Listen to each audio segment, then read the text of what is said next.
Good Thursday morning, June the 7th. Um, Already at a loss for words, and it's 10 seconds in. Anyway, downloaded. Remember, I mentioned that I downloaded the two. There it goes back to grayscale again. I don't know why this camera wants to keep doing that, but it keeps doing that. Um, I don't even know where the setting is for that in this tab, but I looked for it the other day, couldn't find it. I don't know. Maybe I have to grab my other tablet to do this from here on out, so it's not looking like it's 1930 in here, in living color instead. Anyway, I tried the Max Verstappen's uh, 2018 car at Montreal last night. Quite the handful. It was a real hard drive. I actually did not complete a lap because of cutting corners, which I didn't try to do, but, you know, that's how it is. And a Halo, I don't know how those guys drive with that thing. I found that very annoying. So I don't know how they drive with that. I found, seriously, I found that little antennas is no big deal. I'm finding out, sticking up in the front of the car, previous versions of the F1 car. But that Halo, that's just annoying. I give those guys kudos for being able to drive like they do with that thing. It supposedly doesn't, they don't see it, but I don't know how they can't. It's a big monstrosity. There is a version, something you can click on a setup screen or something. I haven't really looked at it, excuse me. That will have the same car without the Halo. So I may give that a whirl, but then that's not realistic, and you know how I am. I like realistic. So I'm learn how to deal with it, learn how to drive with it, or not just drive the mod at all and just do 2017, because I've got that also for Assetto Corsa and R Factor, and no, not for GTR2 yet. I've yet to really find any good F1 mods past 2007 for GTR2.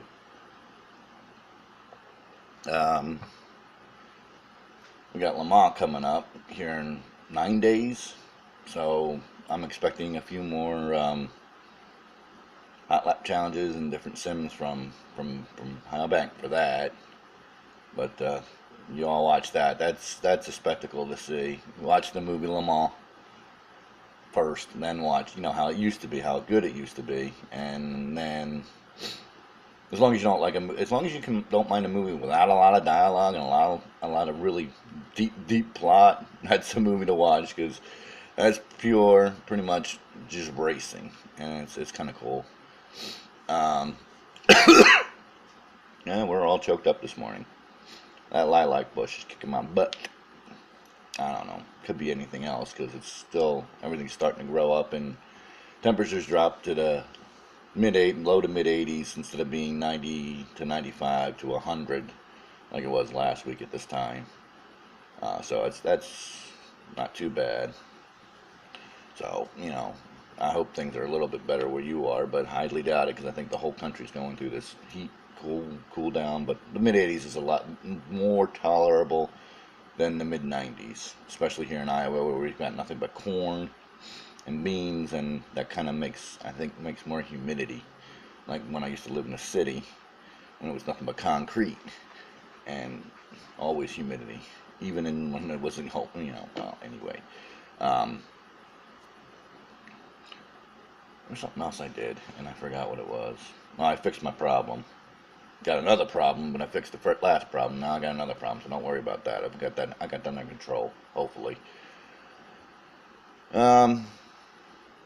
Always a problem. It would be life without problem. I keep telling people, if it wasn't for bad luck, I would have had no luck at all. I mean, that's to the point where I've been most of my life, where if everything's going smoothly, there's something seriously wrong, because that's not what my life normally is. It's not running smooth. I'm always bouncing off the walls. I'm always doing something. I'm always fixing something. I'm always just doing something that I don't want to do, and that's how I got in, kind of get into sim racing. That was I discovered that, and I was kind of my distraction for a couple hours a week to get away from everything that's going on. So that's how I really got into sim racing, especially back in the early days when I was racing every night online and different servers, different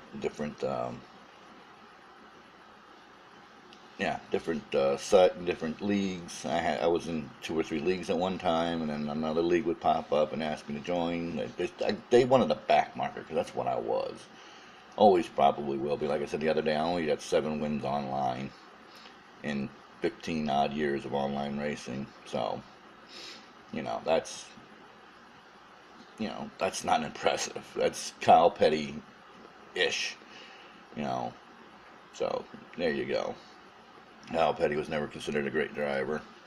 He got I think he got a whopping 7 wins in his career too. So there you go.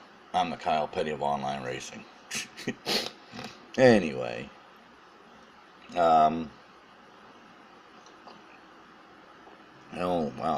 only 6 minutes, and yesterday I ran over.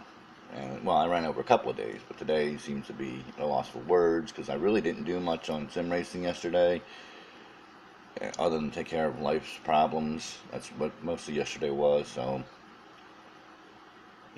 sometimes the Tigg doesn't have much to talk about sim racing. I didn't. Oh, and I found a mod, an IndyCar mod for a set of courses. Not really widely known or publicly released, so I'll never give out a link to that, and I won't really post anything about it other than talking about it. But I thought it was just the road course cars. Set of course, I'm still getting used to how they have that set up. They have that little dial in the skin chooser thing, and you drop that down, and then there's the speedway cars there. So that actually does have both the road car and the speedway car. Just one version of the road car, not the two. I think there's 2 versions this year again of it, but I don't really remember. The short speedway car and the road car is slightly different, but I don't. This mod only comes with the 2, so I took them out to. Of course, I took it to the Indianapolis Speedway last night, and 45 seconds was about my average lap. 45 seconds and change. So that was kind of fun, and I had to damage it 50%, and when I did lose it, the car didn't come apart like it should. So maybe I'll knock it up to 100% and see what happens. See if the car flies apart. Neither did the F1 car at 50%. The wings come flying off. They got bent up. You can see the visible damage, but sometimes watching the wings fly off the car and tires and stuff like that is kind of cool. Even though you don't want it to happen, but it kind of drove like the same as the R Factor mod that I have that's readily available from VSM.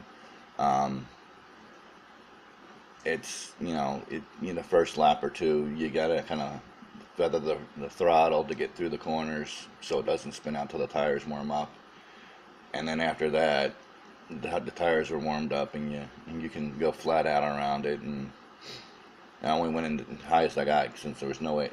I didn't put AI on the track. The highest I got was like 220 miles an hour, going into turns 1 and 3. So that was pretty fun.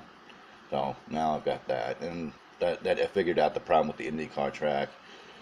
Not the IndyCar track, Indianapolis track that I had with that R Factor. You know how you put all the folders, all the different variations of the track sit in the same folder. Well, it doesn't in a set of Corsa. You have to have them out individual, and now I've got all 4 configurations of Indianapolis in a set of Corsa. That's the road course, the F1 track, which is slightly different than the one they're using right now for Indy cars, and then there's the GP version. So that's kind of cool. So I got that. That's readily available at a set of Corsa database, I think the site's called. That's where I got that. So there's quite a few sites out there that have stuff.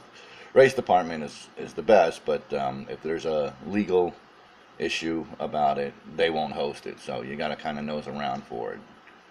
So that's what I did, and I found it. Anyway, that's my time.